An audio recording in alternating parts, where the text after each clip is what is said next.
Okay, year 6. So this week we're looking at conversion of measures. So to be able to convert measures, we need to understand the language of measures. So we've got here 1 kilogram. Well, that word kilo actually comes from Greek and means 1,000. So literally a kilogram is made up of 1,000 grams. That word kilo appears as well with kilometers.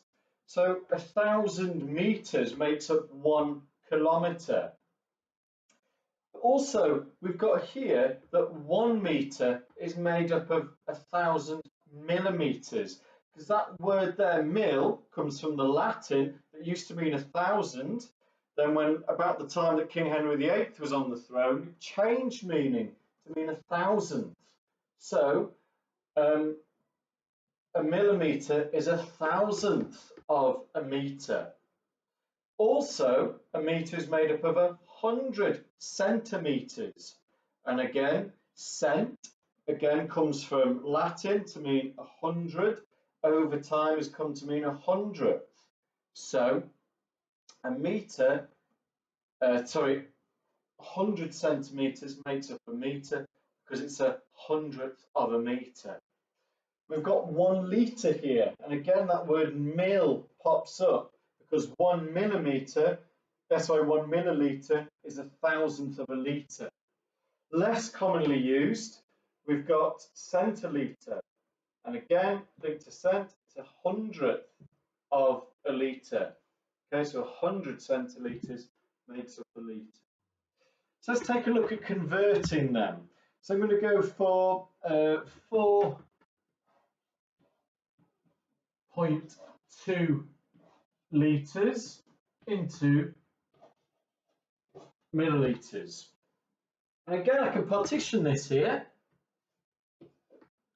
We know that 1 litre is 1,000 millilitres. Well, if 1 litre is, then 4 will be 4,000. So what we're actually doing here is we're actually multiplying this by 1,000 to turn it back into millilitres. And then we've got 0.2.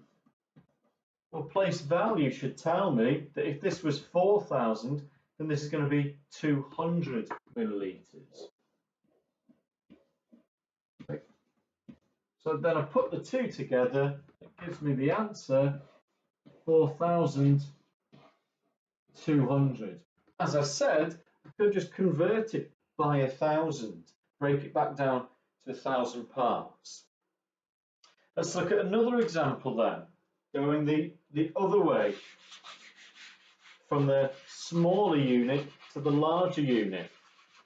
So if we multiplied there, if we're going the opposite way, clearly we're going to use the inverse and divide. So this time I've got 6,400 millimeters.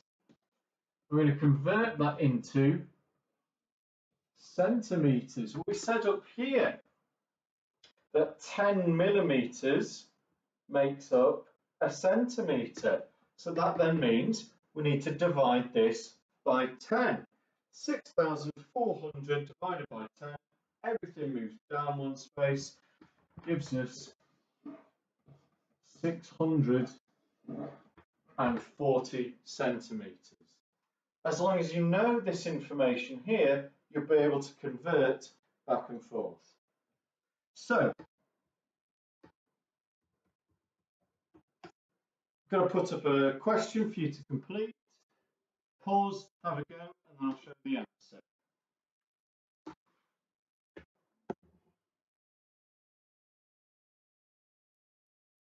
Okay, so if we should have had a go at that, let's look at the answer. So if we're converting from litres to millilitres, then we needed to times by 1,000. Okay, so 5.5 litres times by 1,000 should give us the answer 5,500 millilitres. 820 millimetres equals 82 centimetres. Remember, there's 10 millimetres in every centimetre, so we divided this time by 10. Let's have a look at the challenge. Oh, this time we're converting from grams to kilograms. Pause the video, answer, is it true or false? Okay, so let's take a look at the answer. So we should have, to convert from grams to kilograms, we should have this time divided by 1,000. Okay, and actually the mistake they've made here is they've divided by 100, not 1,000. Okay, log on to My Maths. Best of luck.